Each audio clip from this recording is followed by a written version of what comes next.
Praise the lord. హల్లెలూయా. మన ప్రభువును రక్షకుడైన యేసయ్య నామంలో మీ అందరికి కూడా ప్రత్యేకమైన వందనాలండి. ప్రార్థన చేసుకుని వాక్యాన్ని విందాం. మహాగణుడా, మహోన్నతుడా, యేసు ప్రభువా, నీకు స్తోత్రాలయ్యా. నాయన, ఈ విలువైన సమయంలో తండ్రి, నీ వాక్యము ద్వారా ప్రతి ఒక్క బిడ్డతోనూ మీరే మాట్లాడండి. నాయన, చక్కగా నీ వాక్యాన్ని విని దాన్ని అర్థం చేసుకునే కృపను అందరికీ దయచేయమని, వినుచున్న ప్రతి ఒక్కరిని మీ మాటలతో దర్శించమని ప్రార్థన యేసు నామమున అడిగి వేడుకొంచున్నాం తండ్రి, ఆమెన్. అందరికీ వందనాలండి. అందరికీ కూడా స్వాతంత్ర దినోత్సవ శుభాకాంక్షలండి. ఇవాళ మనందరికీ తెలిసినటువంటి ఒక ప్రత్యేకమైనటువంటి రోజు. మన దేశానికి స్వతంత్రం వచ్చినటువంటి రోజు కదండి ఈరోజు. మరి స్వాతంత్ర దినోత్సవం సందర్భంగా పరిశుద్ధ గ్రంథంలో నుండి నిజమైన స్వాతంత్రం అంటే ఏంటి, నిజమైన స్వాతంత్రము మనిషికి ఏ విధంగా వస్తుంది, అది ఎవరి నుండి వస్తుంది అనే దాన్ని ఈరోజు మనం వాక్యం ద్వారా తెలుసుకుందాం. నా ప్రియమైన దేవుని బిడ్డలారా, మరి స్వాతంత్ర దినోత్సవం అనగానే స్వాతంత్రం తేవడానికి, అంటే మన దేశానికి స్వాతంత్రం రావడానికి ఎంతోమంది పెద్దలు ఎన్నో త్యాగాలు చేసి వాళ్ళు పోరాడి ఈ స్వాతంత్రాన్ని తీసుకొచ్చారని చరిత్రలో మనందరికీ తెలుసు. అయితే స్వాతంత్రం కోసం ఎంతోమంది పోరాడారు, ఇది సత్యం. ఎంతో కష్టపడి వాళ్ళు ఈ విజయం కోసం మరి ఎంతగానో పోరాటాలు చేసి త్యాగాలు చేసి మన దేశానికి స్వాతంత్రాన్ని తేగలిగారు. అయితే దేశానికి స్వాతంత్రం తేగలిగారు, కానీ ఈనాడు చాలా కుటుంబాల్లో కానీ చాలామంది జీవితాల్లో కానీ స్వాతంత్రం అనేది లేక, స్వాతంత్రం అనగా విడుదల లేని పరిస్థితుల్లో, ఇంకా బంధకాల్లోనూ ఇంకా బానిసత్వంలోనూ జీవిస్తున్నటువంటి వాళ్ళు ఈ ప్రపంచంలో ఇంకా అనేక మంది ఉన్నారు. మన దేశంలో కూడా ఇంకా అనేక మంది ఉన్నారు. అయితే మనం పరిశుద్ధ గ్రంథాన్ని చూసినప్పుడు నిజమైన స్వాతంత్రం ఎవరు తీసుకొచ్చారంటే యేసు ప్రభువారు తెచ్చారు. ఎందుకంటే స్వాతంత్రం తేవడానికి దేశంలో పెద్దలు పోరాటం చేస్తే, స్వాతంత్రం తేవడానికి నిజమైన విడుదల ప్రతి మనిషికి కలిగించటానికి, నిజమైనటువంటి విడుదల ప్రతి ఒక్కరి జీవితంలో కలిగించడానికి దేవాతి దేవుడైన యేసు ప్రభువారు ఆయన చేసినటువంటి త్యాగాన్ని కూడా ఈరోజు మనం గుర్తుంచుకోవాలి, జ్ఞాపకానికి తెచ్చుకోవాలి. ఆయన మానవులందరి కోసం, ఏదో ఒక దేశం కోసం కాదు, ఒక రాష్ట్రం కోసం కాదు, ఒక జాతి కోసం కాదు, కానీ సకల మానవుల విడుదల కోసం, సకల మానవులకి నిజమైన స్వాతంత్రం తేవడం కోసం యేసు ప్రభువారు సిలువలో బలి అయ్యి ఆయన ఎంతో త్యాగం చేసి ఆయన ప్రతి ఒక్కరిని కూడా మరి విడిపించటానికి, ప్రతి ఒక్కరికి నిజమైనటువంటి స్వాతంత్రం అనుగ్రహించటానికే ఈ లోకానికి ఆయన వచ్చినటువంటి దేవుడు యేసు ప్రభువారు.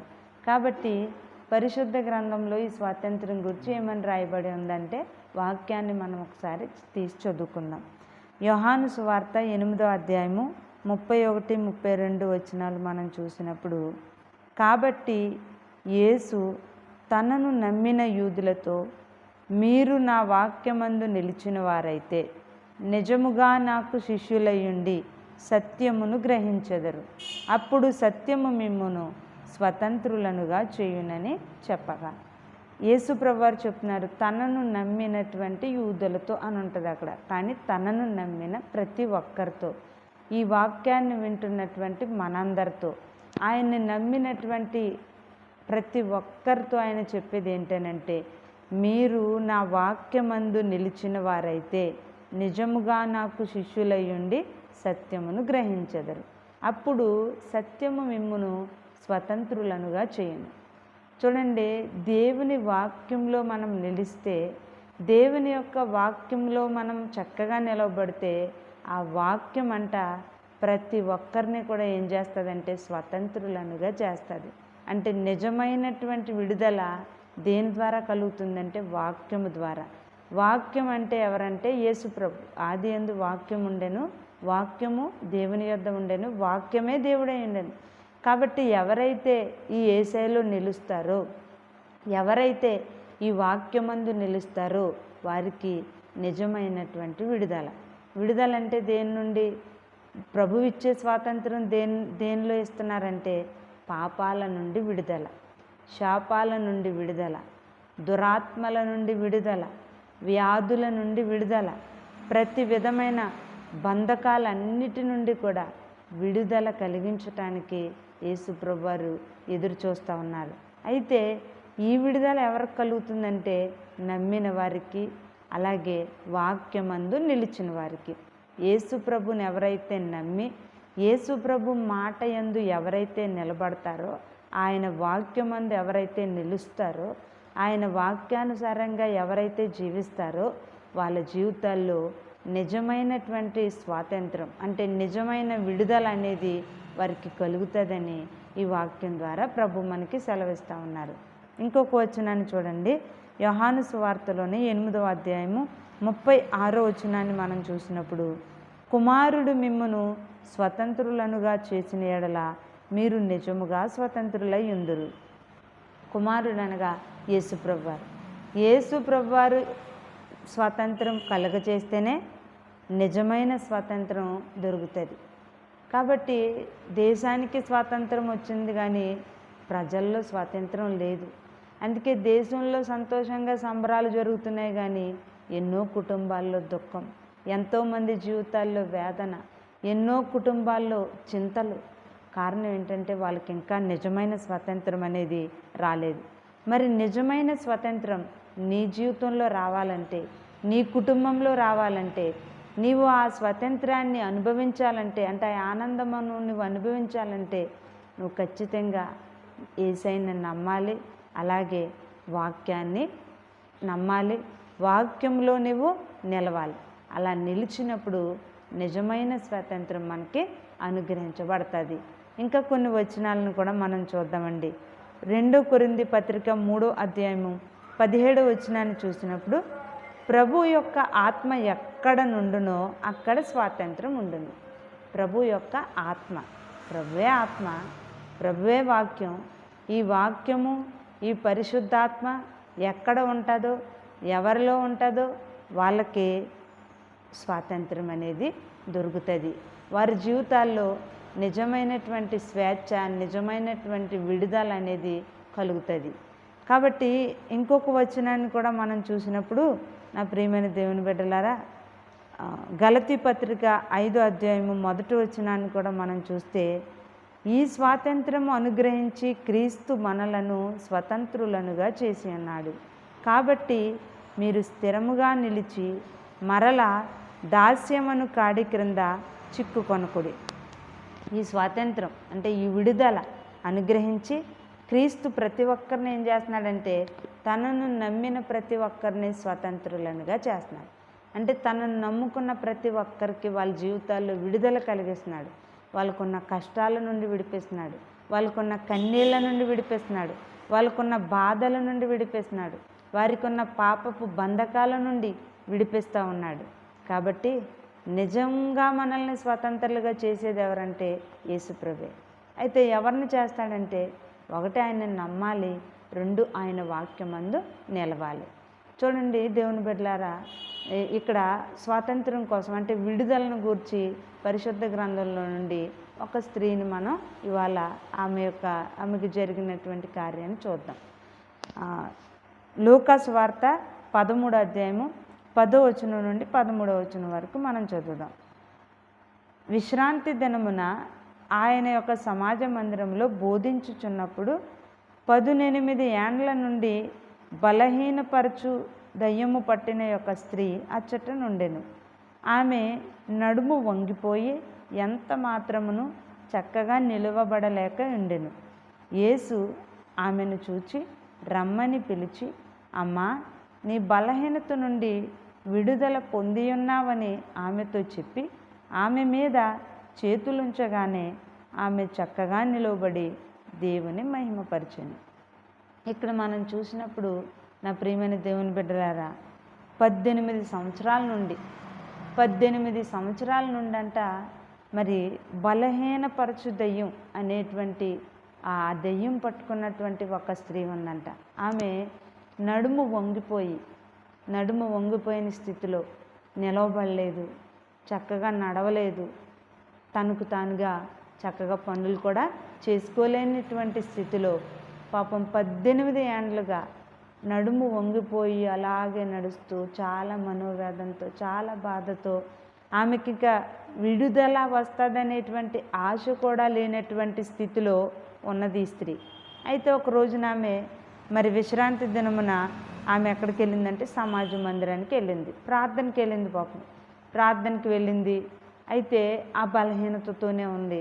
ఆ బలహీనురాలిగా నడుమొంగిపోయిన స్థితిలో ఉన్నటువంటి ఆమె ప్రార్థనకి వెళ్ళేసరికి ప్రభు ఆయన వాక్యాన్ని బోధించటం అయిన తర్వాత ఆ స్త్రీని, అమ్మా నా యొద్దకు రమ్ము అని పిలిచి రమ్మని చెప్పి అప్పుడు ఆయన ఏమన్నాడంటే, అమ్మా నీ బలహీనత నుండి నువ్వు విడుదల పొందావు అని ఆమె మీద చేతులుంచగానే ఆమెకి వెంటనే స్వస్థత వచ్చి ఆమె చక్కగా నిలవబడసాగింది. అప్పుడు ఆమెకి ఏమొచ్చిందంటే విడుదల వచ్చింది. అంటే ఈ వాక్యాన్ని బట్టి మనం చూసినప్పుడు నా ప్రియమైన దేవుని బిడ్డలారా, 18 సంవత్సరాల నుండి స్వతంత్రం లేక బాధపడుతుంది. ఆమె బంధకంతో ఉంది. ఆమెకి ఎన్నున్నా సంతోషం లేదు, ఎంతమంది ఉన్నా ఆమె జీవితంలో ఆనందం లేదు. ఎందుకంటే ఆమె రోగంతో ఉంది, దయ్యం పట్టుకుని ఉంది, నడుము వంగిపోయింది, నిలవబడలేని స్థితిలో ఉంది. కాబట్టి ఆమెకి ఎన్నున్నా, బంగారం ఉన్నా, వెండి ఉన్నా, బంధువులున్నా, లేదా అందమున్నా, ఎన్నున్నా వ్యర్థం. ఎందుకంటే ఆమె జీవితంలో స్వాతంత్రం అనేది లేక, విడుదల అనేది లేక కృంగిపోతూ, ఇక ఇంతే, నా బలహీనత ఇంతే, నా రోగం ఇంతే, నాకు ఇక విడుదల రాదు, ఈ రోగంతోటే నేను ఈ రోగంతోనే నేను మరణిస్తాను అనుకుంటూ తన జీవితాన్ని అలా గడుపుతూ ఉన్నటువంటి ఆ స్త్రీ యేసు ప్రభు దగ్గరికి వచ్చినప్పుడు, మందిరంలోనికి వచ్చినప్పుడు ప్రభువు బోధించుచు ఆమెను పిలిచి ఆమెకి నిజమైన విడుదల కలిగించినప్పుడు ఆ రోజు ఆమెకి ఏమొచ్చిందంటే స్వాతంత్రం వచ్చినట్టు. అలాగే ఏదో బంధకాల్లోనో, ఏదో వ్యాధులతోనో, లేదా మరి పాపపు వ్యసనాలతోనో బంధించబడిన వాళ్ళందరికీ ఇంకా వాళ్ళ జీవితంలో ఏం లేదంటే నిజమైన స్వాతంత్రం లేదు. ఎన్నున్నా వాళ్ళకి విడుదల లేదు. ఎన్ని వాళ్ళ జీవితంలో ఉన్న ఆస్తులున్నా, అంతస్తులున్నా, మేడమిద్దులున్నా, బంధుమిత్రులున్నా వాళ్ళ జీవితంలో విడుదల లేని స్థితిలో, అంటే నిజమైన స్వాతంత్రాన్ని వాళ్ళు అనుభవించలేని స్థితిలో ఉన్నారు. అటువంటి వారికి కూడా నిజమైనటువంటి స్వాతంత్ర ఆనందాన్ని, విడుదలను కలిగించటానికి వచ్చినటువంటి దేవుడే యేసు ప్రభు. కాబట్టి నా ప్రియమైన దేవుని బిడ్డలారా, ఈ మాటలు వింటున్న వారులారా, మీ జీవితంలో నిజమైనటువంటి స్వాతంత్రం కావాలంటే, నిజమైన విడుదల కావాలంటే మనము ఇక్కడ చెప్పిన యోహాను సువార్తలో చెప్పినట్లుగా 8వ అధ్యాయంలో చెప్పబడినట్లుగా యేసయ్యను నమ్మాలి. అలాగే మనము వాక్యమందు నిలవాలి. వాక్యమే ప్రతి ఒక్కరిని ఏం చేస్తుందంటే స్వతంత్రులుగా చేస్తుంది. వాక్యమే ప్రతి ఒక్కరిని ఏం చేస్తుందంటే వాళ్ళ జీవితాల్లో ఉన్న ప్రతి బాధలు, వేదనలు, శోధనలు, దుఃఖము, వాళ్ళకున్న పాప బంధకాలు అన్నిటి నుండి విడుదల కలిగించేది వాక్యమే. కాబట్టి మీరు వాక్యంలో నిలిస్తేనే మీకేమొస్తుందంటే స్వాతంత్రం అనేది వస్తుంది. చూడండి, పాపం ఆ స్త్రీ 18 సంవత్సరాల నుండి ఆ రోగంతో ఉందంటే ఆమెకు స్వాతంత్రం లేనట్టే కదా. నడుమొంగిపోయిన స్థితిలో ఉందంటే ఆమెకి స్వేచ్ఛ, ఆనందం లేదు కదా. అలాగే ఈనాడు కోట్ల ప్రజలు రోగంతో బానిసలై, వ్యసనాలకు బానిసలై, సమస్యలతో బాధపడుతూ, వాళ్ళకి ఆనందం లేని స్థితిలో, విడుదల లేని స్థితిలో, మా జీవితం ఇంతే, మాకు ఎవరు విడుదల ఇస్తారో, నన్ను ఎవరు విడిపిస్తారో అనుకుంటూ 18 సంవత్సరాల నుండి నడుమొంగిపోయిన ఆ స్త్రీ వాళ్ళనే బ్రతుకుతున్న ప్రతి ఒక్కరితోనూ కూడా ఈ స్వాతంత్ర దినోత్సవం సందర్భంగా ప్రభు చెప్తున్న మాట ఏంటనంటే, ఇదిగో నేను నిన్ను విడిపిస్తాను. ఎందుకంటే ఆయన వచ్చిందే ఎందుకనంటే మనకి నిజమైన స్వాతంత్రం ఇవ్వడానికి, మనకి నిజమైన విడుదల, నిజమైన ఆనందం ప్రతి ఒక్కరి జీవితంలో కలిగించటానికి యేసు ప్రభు వారు వచ్చారు. కాబట్టి ఈ వాక్యాన్ని వింటున్నటువంటి నా ప్రియమైన సహోదరుడా, సహోదరి, ప్రభు నీకు నిజమైన స్వాతంత్రం ఇవ్వాలంటే 1 నువ్వు యేసయ్యని నమ్ము, 2 ఆయన మాట మీద నువ్వు నిలబడు. ఆయన వాక్యమందు నువ్వు నిలిచిన ఎడల నీకు నిజమైన స్వాతంత్రం అనేది దొరుకుతుంది. కాబట్టి మరి స్వాతంత్రం అంటే విడుదల. ఈ విడుదల కోసం ఎంతోమంది చేశారు పోరాటాలు, త్యాగాలు. ఎంతోమంది వాళ్ళ ప్రాణాలని ఇచ్చారని ఈ స్వాతంత్ర దినోత్సవ సందర్భంగా మరి చెప్తూ ఉంటారు.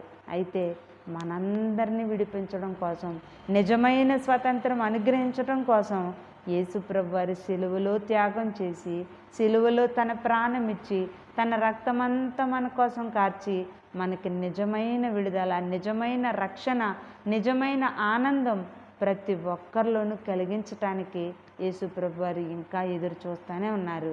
కాబట్టి నా ప్రియమైన దేవుని బిడ్డలారా, మరి ఈ యొక్క స్వాతంత్రం మీ జీవితంలో మీరు అనుభవించాలంటే, నిజమైన విడుదల నీకు కలగాలంటే, 1 నువ్వు యేసుని నమ్ము, 2 వాక్యమందు నిలబడు.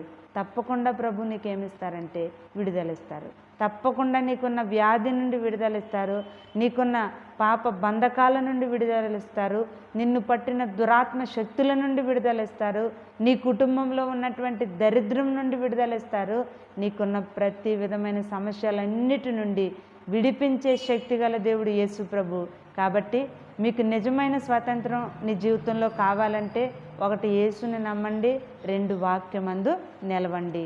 ప్రభు ఈ వాక్యం ద్వారా ఈ మాటలు విన్న ప్రతి ఒక్కరిని దీవించి నిజమైన స్వాతంత్రం అనుగ్రహించునుగాక. ఆమేన్. వందనాలండి. ప్రార్థన చేసుకుందాం. ప్రభువా నీకు స్తోత్రాలు. దేవా, ఇంతవరకు మీరు మాట్లాడిన మాటలను బట్టి వందనాలు. నిజమే తండ్రి. అయ్యా, నిజమైన స్వాతంత్రం నీవే ఇస్తావయ్యా. నాయన, ఈ లోకంలో మా దేశానికి స్వాతంత్రం వచ్చింది, కానీ చాలామందికి స్వాతంత్రం లేదు, విడుదల లేదు. వాళ్ళు ఎన్నో బాధలతో బ్రతుకుతున్నప్పుడు ఇంకెలాగ విడుదల ఉన్నట్టు ప్రభా? 18 సంవత్సరాల నుండి రోగంతో నడుమొంగిపోయిన స్త్రీకి విడుదల ఎక్కడున్నట్టయ్యా?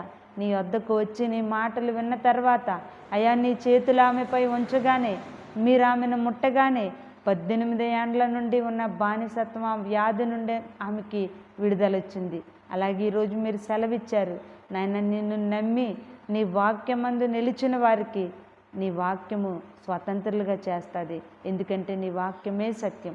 కాబట్టి ప్రభువా, ప్రతి ఒక్కరూ కూడా ఈ స్వాతంత్రాన్ని, నిజమైన స్వాతంత్రాన్ని పొందుకునేలాగున, నిజమైన విడుదల వారి జీవితంలో పొందుకునేలాగున అయ్యా, ప్రతి ఒక్కరూ నిన్ను నమ్ముకొని ప్రభువా తండ్రి నీ వాక్యమందు నిలిచేటువంటి కృప అందరికీ దయచేయండి. అయ్యా, ఇంకెవరైతే అయ్యా మరి ఏ వ్యాధులతో ఉన్నారో, ఏ సమస్యలతో ఉన్నారో, ఏ బంధకాలతో ఉన్నారో, ఏ దురాత్మలతో పీడించబడుతున్నారో అందరినీ కూడా విడిపించండి నాయన. మరి స్వాతంత్ర దినోత్సవం సందర్భంగా నాయన అనేక మంది జీవితాల్లో నిజమైన స్వాతంత్రాన్ని కలిగించండి అయ్యా. విడుదల అందరికీ దయచేయండి ప్రభా. పాప బంధకాల నుండి విడుదల, రోగాల నుండి విడుదల, ఆర్థిక ఇబ్బందుల నుండి విడుదల, అప్పుల బాధల నుండి విడుదల, కుటుంబ సమస్యల నుండి విడుదల ప్రతి ఒక్కరికి మీరు దయచేయమని దేవా, ప్రతి ఒక్కరి జీవితాల్లో, ప్రతి ఒక్కరి కుటుంబాల్లో నిజమైన స్వాతంత్రాన్ని మీరే కలిగించమని ఈ ప్రార్థన యేసు నామం అడిగి వేడుకొంచున్నాం తండ్రి. ఆమేన్.